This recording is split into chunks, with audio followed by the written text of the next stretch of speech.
A lot of people say na mas challenging ang baking compared sa pagluluto ng mga putahe.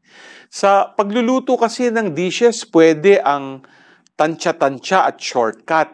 Unlike sa baking, kailangan may tamang sukat at nasusunod ang proseso. In short, walang tsambahan sa baking. Pero in today's gospel, nakatsamba ang magkakaibigan ng way to take their paralytic friend to Jesus to be healed.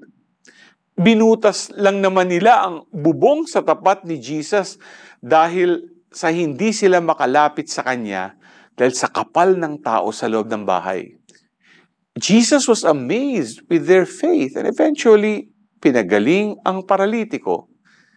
Maaaring ang Diyos na rin ang nagbigay ng karunungan sa mga magkakaibigan to take that smart way to Jesus while they were thinking.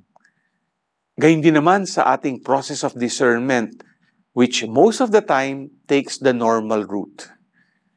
Pero may pagkakataon din naman na may suntok sa buwan na paraang ipakikita sa atin si Lord, which somehow we're afraid to take, but once we try, we'll see what wonders God can do. Ano?